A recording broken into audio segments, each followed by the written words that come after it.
Hey everybody, my name is Michael Greenberg and I appreciate you tuning in with me today on my presentation of interpersonal communication.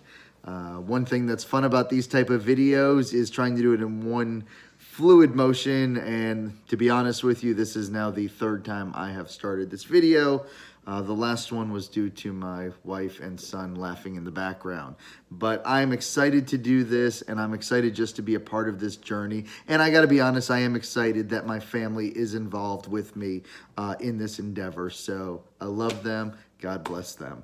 As I said, my name is Michael Greenberg. I am a father of one 4-year-old, and I have been married for 15 years. So that's me. My goal for this presentation, you're going to learn how to have improved listening to understanding skills, improved interpersonal communication skills, common communication barriers for a D personality, such as myself, and skills to establish and maintain healthy relationships with God and others by listening better. I mean, who wouldn't want more of that, right? I mean, one of the biggest things that we did in this course was learning how to build a bridge, not a wall. My overarching goal for this presentation is going to be maintain a healthy relationships with my family that foster a high level of self-awareness and interpersonal communication skills. So what exactly is interpersonal communication? Basically involves a collaboration, choices, cultures, identity, conversation, and nexting. And as we know that Stewart defined nexting as basically doing the next right thing. There's several different types of communication, and you can have an impersonal or an interpersonal conversation. And what we want to lean towards is more of an interpersonal, which is what I'm going to talk about. People involved are contacting each other as persons and not as social roles. So we really want to get under that beneath the surface so that we're actually communicating with each other as human beings. It's easiest when there are two people, but you can include more, but it's just more listening that you have to do. The key thing about interpersonal communication is the person's ability to choose personal over impersonal forms of communication. So as you and me are dialoguing, we're actually making that cognizant choice to actually listen, take in what the other is saying, and then respond in kind. It matters because inadequate or distorted interpersonal relationships can have a negative effect on your health. And of course, that goes back to my original mission statement of I want a good quality relationship with my family. And violence and suicide are also often linked to interpersonal deficits. People that don't have that level of deep communication with others actually can get to that level of an extreme. And of course, poor interpersonal relationships promote bad health habits, smoking, overeating, substance abuse, other kind of outlets. So that's an important factor to keep in mind. So the background and behavioral blend is the next thing that I want to talk about. As I said earlier, I have a D-type personality, which means that I'm driven, I'm determined, I'm decisive, I'm direct. I like to do. I don't really like to think and ponder that much. I kind of like to get what the idea is and go with it. Very much in this video, I put a lot of time in my PowerPoint, but it was important for me to make this video off the cuff because I am a presenter. I present a lot, and it's how I feel comfortable. And I'd rather just shoot off the cuff and talk to you. So that's one of my personality types. The goal and the trick here is going to be keeping this thing under 9 minutes because I'm long-winded. So common to think that you want to be dominant, direct, demanding, determined. So a lot of times I think that people want me to take charge. If I come into the room, I think that it lets them off of the hook because they want me to take over.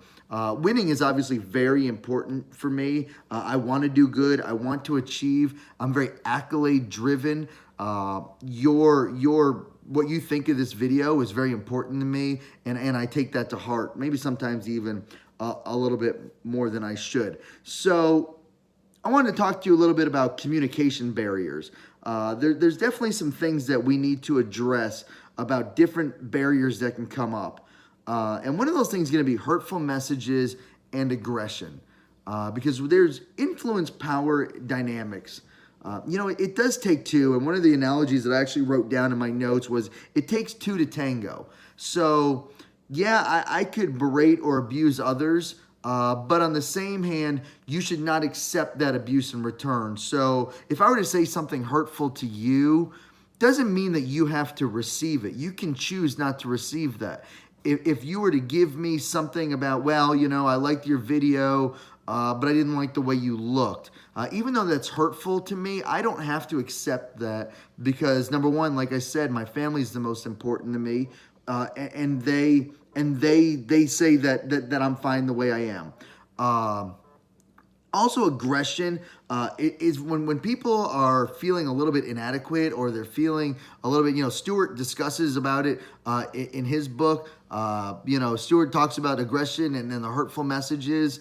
And I'm just trying to look up my site. It's in the Bridges Not Walls. And he discusses that there's so many different type of hurtful messages out there, a lot more than I actually thought there were.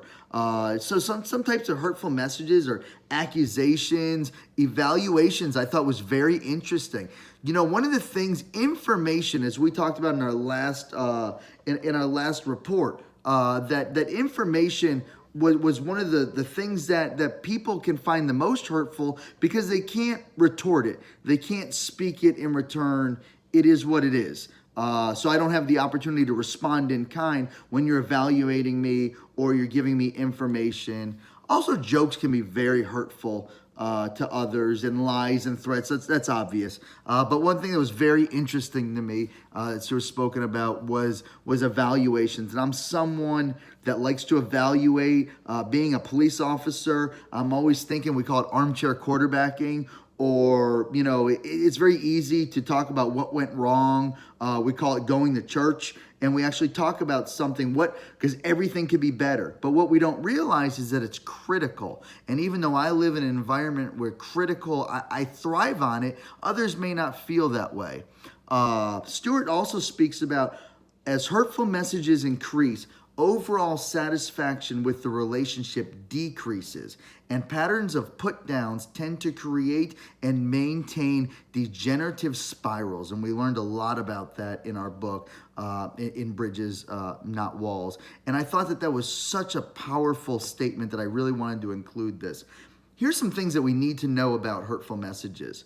When you're angry or frustrated, consider the effects of your hurtful message will have. Go back to what we talked about with nexting. What do the next right thing? Many hurtful messages can be difficult to repair. Once I put that out there, it's going to be very difficult to undo that. Those in intimate or family relationships are usually more forgiving, but they don't forget. And of course, here's the one thing that Stewart talks about. Hurtful messages very rarely elicit positive change. So verbal aggression is something else I wanted to tackle. It attacks your character. It focuses on the identity of the person being attacked. Stewart talks about this. If you find yourself involved in verbal aggression, focus on the content of the argument and not the individual. Stay away from individualism.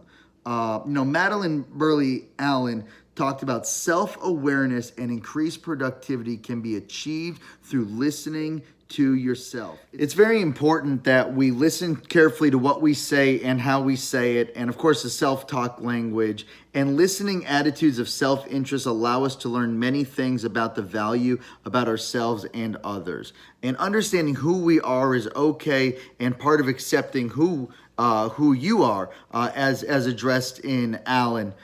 So one of the things to do that I want to talk about is Peterson spoke that decoding messages by checking your translation with talker, say what I heard you say was. So basically what I'm saying is, so what I heard you say was, that way we can make sure that we're on the same page, the same wavelength when we speak with each other. Listening to learn. Next time someone starts talking to you, don't immediately start thinking about your response. That's one of the things that I have such a hard time with. As soon as you start talking, I obviously want to start formulating my answer. So please be very cognizant not to do that. Be mindful of how you're reacting. Your body language, if you're back here, if you're like this, if you're doing anything, if you look like you're twitching, it's all going to be body language. If you want to be into the conversation, I want to look you right in the eyes and tell you, and I want you to know that I'm listening. I want to hear what you're saying. A lot of times for me, this means I'm really listening to you. I mean, if I'm here, if I'm looking around, then I'm not. So you got to really learn to listen.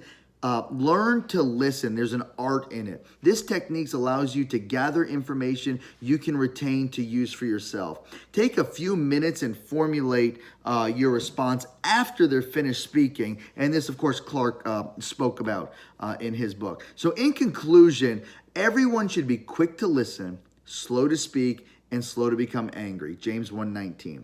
Listen to the advice and accept instruction that you may gain wisdom in the future. Proverbs 19:20.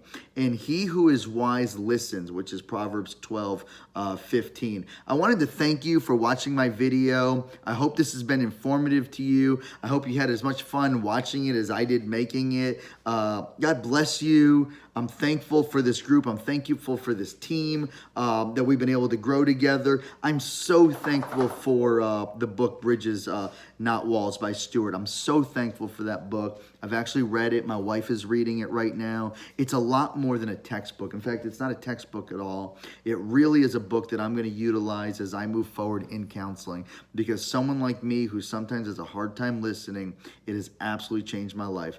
God bless you. Thank you very much for watching my video.